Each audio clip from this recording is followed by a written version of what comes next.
A stronger day, be your best every day. Hi, I'm Adimus, founder and director of Strength Optimizer. I aim to help you stay healthy, be happier, and deal with challenges with greater resilience. Do you feel worried and fearful about your unknown future? How do you build courage and do what matters despite fear? Today, you will meet Dr. Robert Biswas-Diener from America. Rob will show you how to build courage in the midst of fear through positive psychology coaching. Thank you.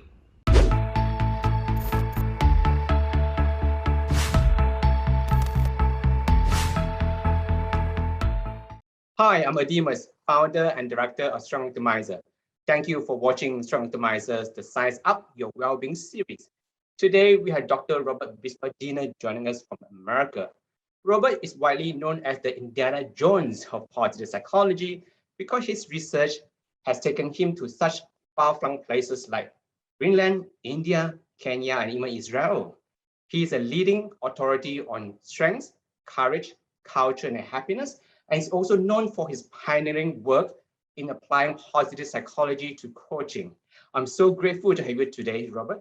How are you doing? I'm doing great, thanks. I've been looking forward to this all day. Me too. Thank you so much.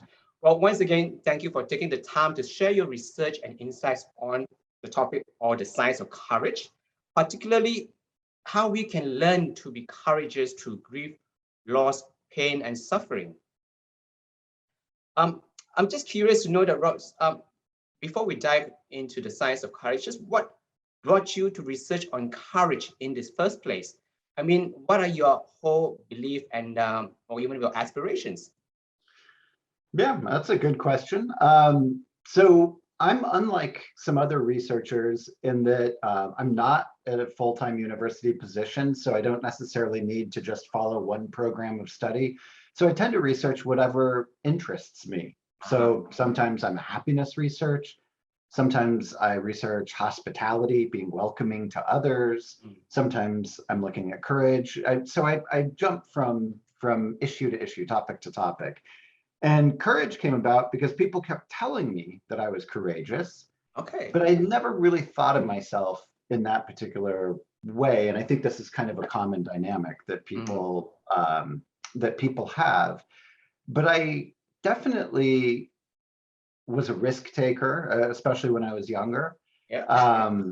And I definitely had an ability to withstand discomfort and face uncomfortable situations. So that was kind of my entree, was actually my personal experience. Yeah. So it sounds like it stems from, again, your personal experience, but your passion as well. And even though it may sound a little bit spontaneous, you talk about you don't actually necessarily follow a particular kind of research methodology, but based on comments from other people and what I guess energized you, say, yes, this is an area I want to learn more, perhaps. Yeah, and especially for your listeners that are familiar, for example, with positive psychology in general, you'll know that there are these topics that really just keep coming up. Everyone is so interested in mindfulness. Everyone should meditate, have a mindful. I mean, it keeps getting recommended because it works and it's effective. But you would think that that's all people have produced is mindfulness. But there's so many other topics in addition to that. And so one of the things that interests me are topics that are less well addressed. And courage seemed like that to me. Like everyone was talking about happiness and optimism and mindfulness, and no one was talking about courage. So I have a little bit of, soft spot for the underdog. Yeah. Sounds very good, very good. Okay. When it comes to courage, once again, so maybe you can tell us a little bit more in terms of, well, based on your definition, what is courage and what are some of the misconceptions around courage? Yeah, it's a good question. Courage, and we use it with bravery, right? I mean, we kind of use those terms interchangeably. It's essentially being afraid, but acting anyway. So acting even in the face of fear. And I think with your idea about misconceptions in mind, one of the most common misconceptions is that courageous people aren't afraid, that courage is an absence of fear. But that's not true. I mean, everyone has fear. If you don't have fear, you probably get weeded out of the gene pool pretty quickly, right? Fear is pretty helpful to keep you alive, right? Yeah. You watch a kid who's just learned to walk and they're like teetering at the edge of something and they're going to fall off and they don't seem to be afraid. That's not very healthy. You want to be really afraid of heights. You want to be afraid of snakes. You want to be afraid of danger because it helps keep you alive. Yeah. But you don't want that fear to paralyze you. And that's why we have this mechanism, courage, to sort of override that fear, if you will, or act in the face of that fear. Yeah. So I guess the key word is that, again, courage is the ability to do something despite of fear. Yes, it's learning to almost like coexist with fear, but maybe to some extent leverage the energy to perhaps that we get from fear to do something that is perhaps is matter to us, something that's meaningful, something that maybe even in someone's view is that it serves a greater good, so to speak. Yeah, and I think that that's a great way to put it, is like leverage that energy. There is one other element to the definition that that many scholars talk about, and that is that the behavior you're engaged in has to be moral. That is, it has to be a virtuous or a good behavior. Yeah. And this is the reason why. Imagine a bank robber. A bank robber is probably afraid, and yet they're pushing through that fear to rob the bank anyway. Yeah. And, it seems a little strange if I say, oh, is a bank robber a really courageous person? That just doesn't sit well with a lot of people. So we typically say it's acting in the face of fear in a moral, virtuous, or pro-social way. Yeah. Yeah. Picking on the simple definitions of courage means that it is an ability to do something, even if it frightens us. All right. So what is that something you reckon that we need to do right now, especially during this pandemic, despite fear and hardship? Yeah. Well, there are a lot of common fears. I just named some like simple ones like snakes and heights. But another very common fear is the fear of the unknown. And the pandemic for us largely is about the unknown. There's plenty of fear about the known. That is, I don't want to get infected. I don't want to be hospitalized. I don't want to die. But there's also the unknown. What's going to happen? What will happen with the economy? What will happen with my job? Yeah. Will these vaccines work? When can I get a vaccine? There's just so many unknown variables. Yeah. And so part of that apprehension we feel, that natural worry, fear, kind of anxiety, is an opportunity for courage to just, face it and say, even though I don't know what's going to go on with my job, even though I don't know, all the ins and outs of vaccine effectiveness or contagion, I'm still going to live a life. I'm still going to head out my door in the morning. I'm still going to, although I'll be cautious, I'm not going to, just lock myself in and say, I'm done living. Yeah. So I think just living in general, just acting in general is sort of the first step. Yeah. Yeah. I mean, talking about this word, despite of the uncertainty, despite fear, one of the things that we can do is to keep on loving keep on living and perhaps also loving as well. I guess it just reminded me, correct me if I'm wrong, one of the key pursuits of positive psychology is address these questions: what makes life worth living? And I guess that globally we know that many people are feeling fearful, discouraged, and even despair, especially during the rising numbers of death as well as the ongoing disruptions from COVID pandemic. So people who are, I guess, that really under the pump and begin to answer this question: what makes life worth living? Again, where does courage play in terms of giving people the sense of hope that yes, despite all these uncertainties, the fear, but life is still worth living? Yeah, this is where I think the courage is such an important part of positive psychology, because I think for many people who hear about positive psychology, they think, oh, it's just positive. It's this very American, like, oh, let's all be happy kind of thing. But the truth is, if you know someone that's in the hospital right now, or you're worried about a loved one that might get COVID or might die, you shouldn't be happy. Those are legitimate worries. Yeah. And that's why I like courage as part of positive psychology, because courage is an example of us saying it doesn't all have to be perfect. It doesn't always have to feel good. In fact, courage doesn't feel good. Courage feels really apprehensive. And so, so I think it's fine to worry. I think it's fine to grieve. I think it's fine to sometimes lose a little bit of your optimism. Like, I don't want people now to feel guilty, like, oh, well, you shouldn't despair, like, it'll be okay. Like, no, you have legitimate concerns because there is a global pandemic, and it really is hard for people on so many levels. Now, if you kind of develop or flex your courage muscles, it's like being comfortable with that concern, with that worry. That worry no longer is awful. It's just kind of a natural concern that's a legitimate concern in hard times. Yeah.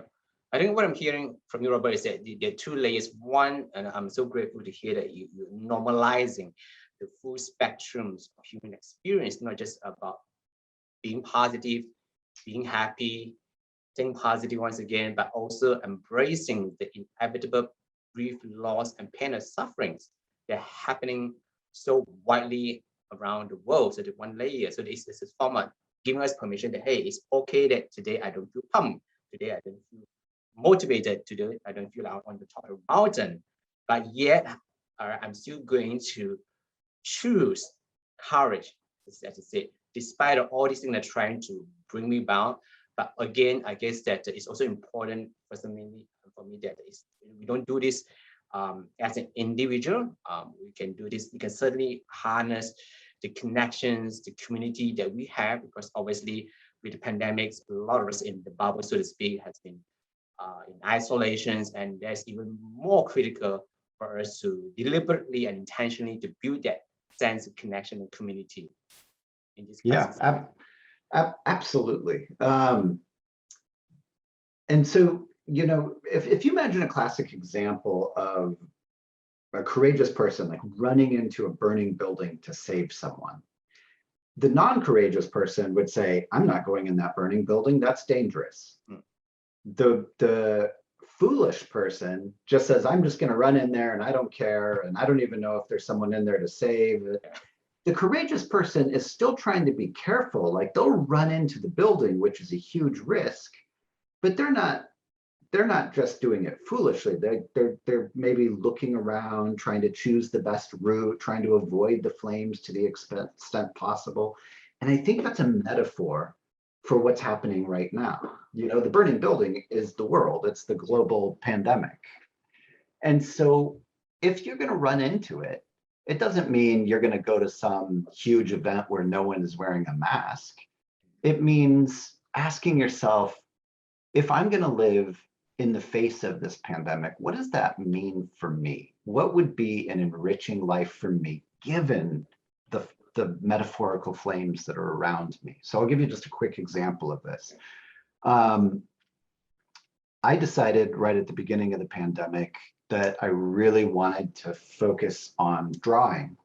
I took up drawing about 3 years ago. So, you know, in my mid 40s, you know, it wasn't like I've been taking art classes for decades, but in a way there was a certain risk to that, because it meant, you know, some hours out of my day. Like, it was a real intentional choice of how to use my time and energy. And that meant maybe that I wasn't going to use as much time to work or to make money. And I had to be willing to risk some of that. But I also realized that that risk could potentially be worthwhile, because for me, learning and growing might lead to the good life, and sacrificing a tiny bit of money might be worth it for that. So in other words, is focusing on what matters to you in terms of the passion, in terms of the purpose. And as you say, you know, using your example, it involves a little bit of sacrifice, but yet in your mind, the perspective is worth it, because it's sort of leading towards the life that's worth living, that's in your mind, that's in your vision. Is that a correct summary? Yeah, that's right. And you're finding a lot of examples of this. People who are engaged in career change, for example, like that's a courageous action, right? How could you not have some apprehension about changing your career? But if you do it anyway, that's courage. Courage isn't just physical. It's not just soldiers on the battlefield saving one another. It's every day. It's people who are afraid of flying, getting onto an airplane. It's people who want to shift jobs. It's people who decide to have a child or to move to a new country. Like those are all courageous actions because you're facing an unknown and facing a fear. So I think we're seeing a lot of examples of that. It's people who, well, I mean, I think that's a good one, the switching careers. Yeah. When we're talking about you taking up drawing, it sort of also reminded me of my personal experience. This happened maybe around 4 to 6 weeks ago. Again, I'm from Melbourne. We're having this lockdown, and it's been my son was 11 years old. It's been quite tough on him, in terms of not able to go to school, not being the kind of friends. So he started doing origami. All right, and it's something that he's right now so into it. He's making swans, frogs, crowns, masks, the Iron Man mask, and all sort of things. And for me, I don't necessarily see me as again being a person having a lot of eye hands coordinations, but I decided to do it together with him. And I must say that I struggled a lot, and he has a lot of patience, just trying to teach me how to fold the paper in different kind of angles. So I never actually see that as something that's courageous, but yeah, I guess that hearing what you say, that it sort of it makes sense because I take risks. I stumble, and then sometimes somebody say, "That is not how you do it. To fold it this way, this angles, okay, and then glue this and glue that." And I did feel a bit, I guess, that uncomfortable, maybe even the sense of incompetent. I'm also in my mid-40s. He's 11. He's teaching me to do something that's totally foreign to me. But I guess that, and I do believe that it matters to him, matters to me, just for us to have this father and son bonding time together, especially right now. As I say, it's cut off with a lot of the friends. So that is, I actually don't view it as a form of sacrifice, but I think that it is something that a small courageous things I'm doing right now. It's a great example, absolutely. And it is sort of like small c courage versus capital C courage. Capital C courage is maybe, a soldier going out and saving another soldier, right? Like we're a life or death situation. But yours is a perfect example because it's related to it's okay for me to get it wrong, and a willingness to fail, a willingness to lose face or to fail in front of someone else, right? Like those are small courageous actions. Thank you. So sounds like courage again. A lot of time we equate to bravery, and correct me if I'm wrong. And it's combinations of a mindset, but it's also involves some deliberate choices and actions. Because sometimes I guess that when people think about courage, they just view it as feeling. I got to feel courageous. I got to feel confident. I got to feel pumped. So in terms of, I guess, that helping people to translate this sort of a little bit up there concept to practical day-to-day actions as an individual as well as a community, how can we build courage to navigate through pain and suffering? Now, I know this is a big topic, but I do believe that it's something that is very relevant right now, whether it's in terms of my personal experiences or my line of work. So I just want to, I guess, that focus there a little bit more, the context of pain and suffering.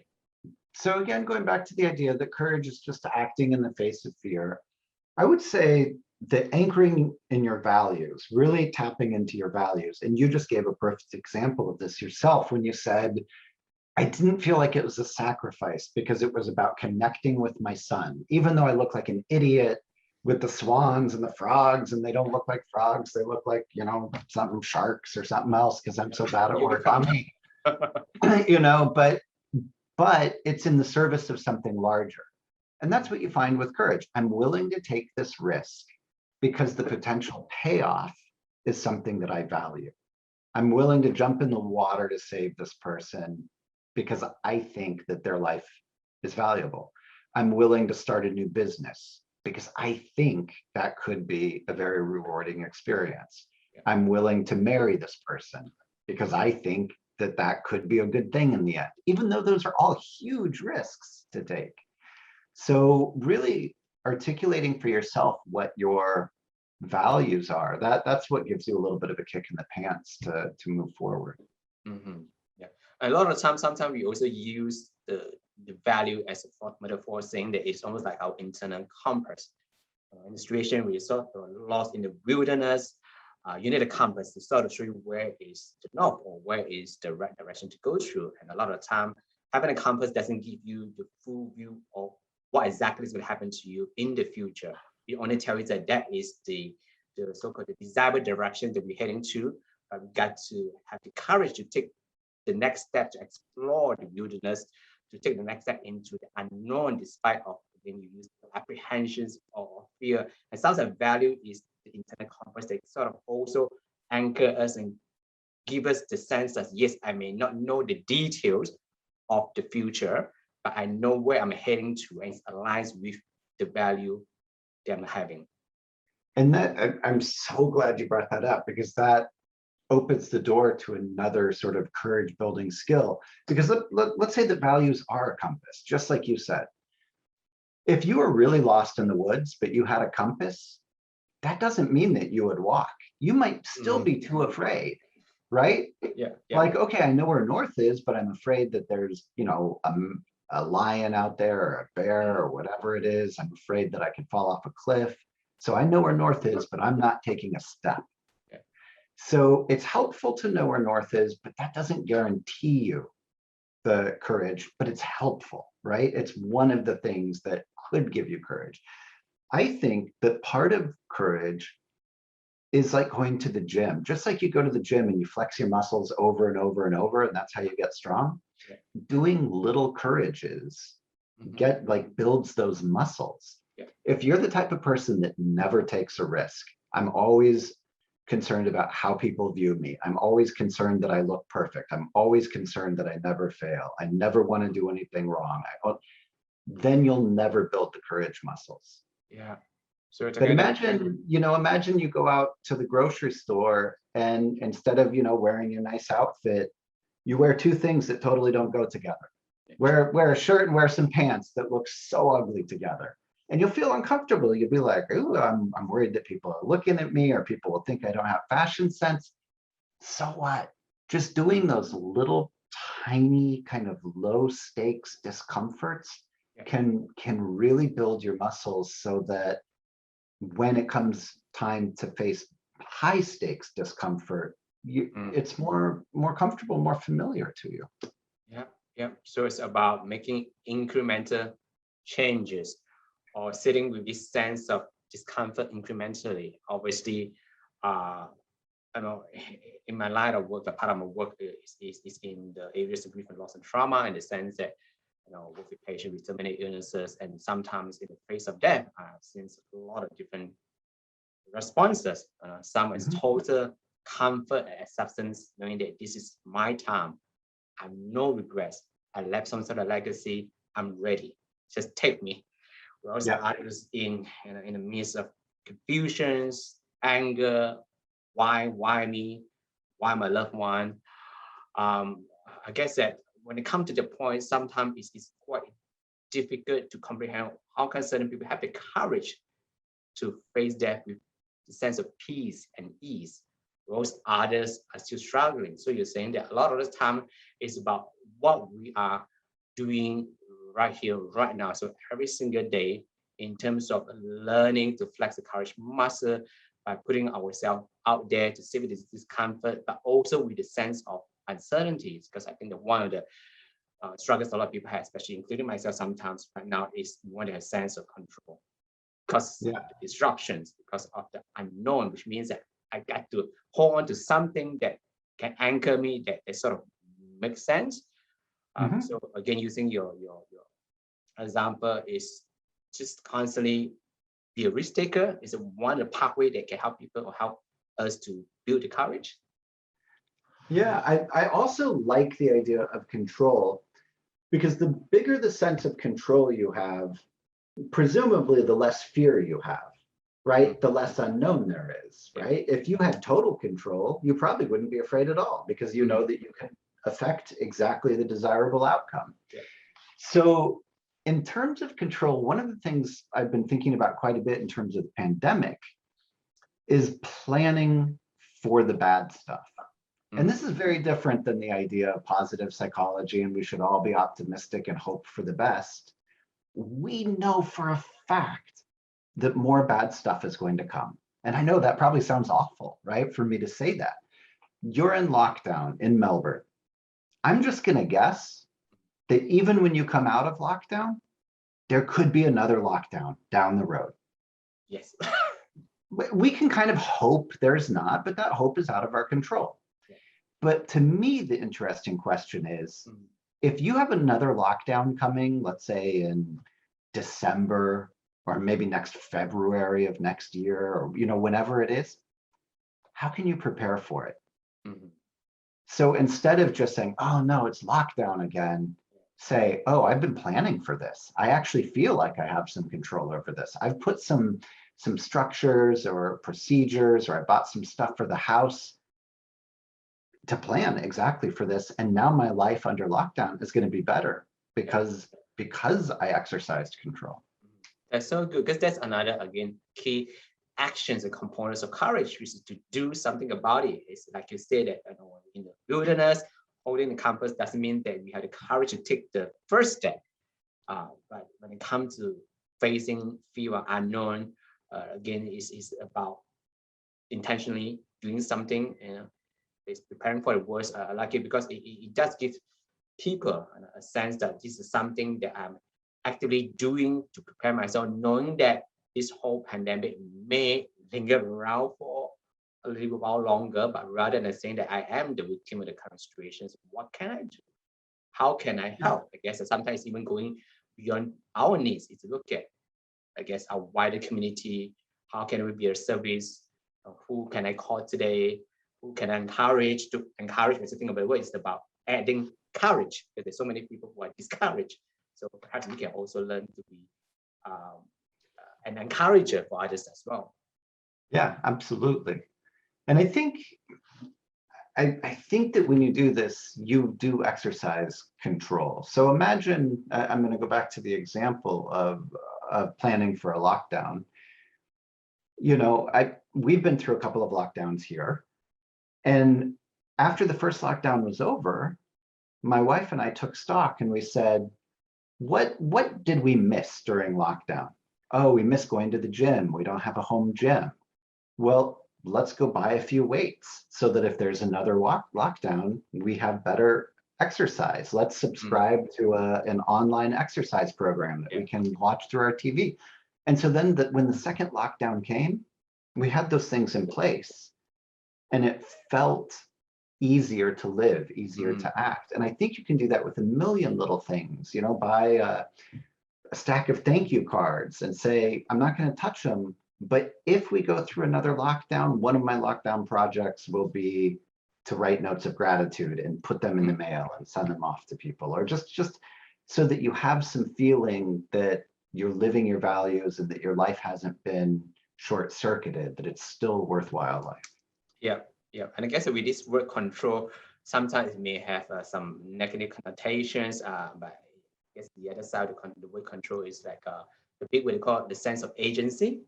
That I have the resource and the ability to effect change, whether it's small, whether it's big, and this sense of agency / control, I guess, is a way to give people a sense of anchor rather than being tossed and turned by these tsunami waves of uncertainty. That's right. So here's something I think will tickle you. One of the things that I talk about in terms of building courage, and this is to give people that sense of agency, that confidence, that little spring in their step, is to have a lucky charm. What is that? Lucky charm? A lucky charm, like literally speaking, like a little magical item that you think will make things okay. So, for example, I'm a little bit afraid of flying. And I have a bracelet that I sometimes wear because in my magical head, I think it's going to keep the airplane in the sky, even though I know in my logical mind that the bracelet has nothing to do with the flight. But it reassures me, it makes me comfortable, it helps me get on the plane. And it turns out that people have these lucky charms all over the place. People have like a pair of underwear that they wear if they're going to like do a big talk, or a tie, or a pair of socks. And just putting on those items kind of makes you more confident. It makes you like, oh, this is a really big presentation at work, but I'm going to do great because I've got these socks on. Or maybe it's a religious symbol or a photograph of a loved one. You know, it's often a piece of jewelry. It can be any number of things. And I think that even though we know in our heads that these are just items, they really do lend us confidence. Yeah. He's talking about the pair of underwear. Suddenly, I just think of Superman who's wearing a Superman outfit doing the presentation. Exactly. Exactly. You know, sometimes I've spent some time training different, you know, executives and C-suite type people. And when I say, oh, you should have a lucky charm, they all laugh at me. And then I say, oh, but it should be a tie or jewelry or socks or underwear. And then they all say, oh, we already have those. Like I already know the pair of socks. That's my lucky pair of socks that I always wear during my best presentations. So looking into, it's some sort of like a tangible object that we have built association that, you know, that yes, I can do this, or just give me the extra boost of confidence or that comfort. And as I say, it can be any of the little things that we might, or I might already be having, you know, like for example, go ahead. And the cool thing is we can create these objects. That is, the object itself isn't magical. It's the relationship we have. It's the symbolic meaning. So for example, I could show you this piece of paper and you don't care at all about the piece of paper. But if I give it to your son and he folds it up and makes a swan out of it and gives it to you, now suddenly it's special. Oh, yes.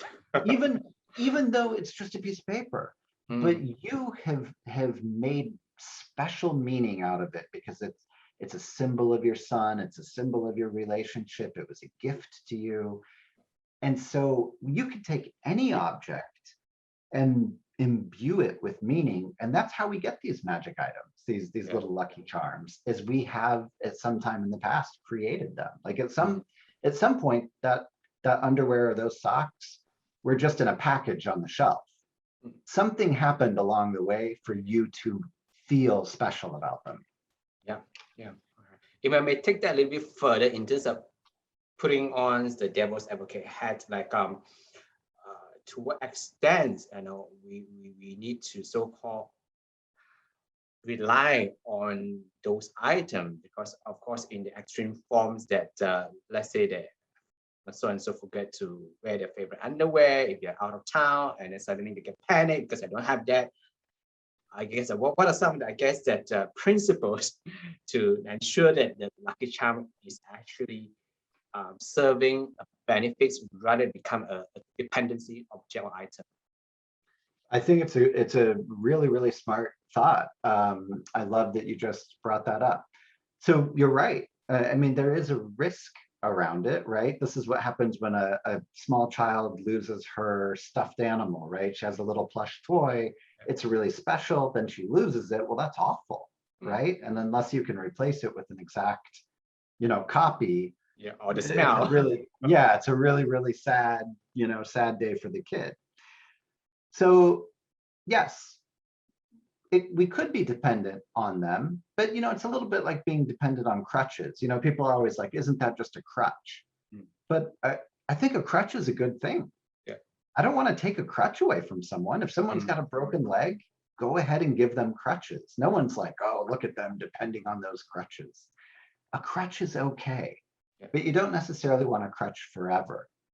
So just a quick example, I worked just very briefly with an actress, coaching an actress, and she was saying how hard it is to go to auditions.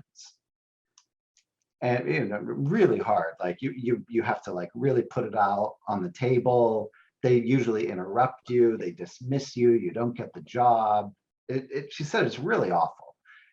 And so we created a little kind of like we gave her a little man that she could have that would give her confidence. You know, we said, that guy's not afraid of anything. He's not afraid of auditions.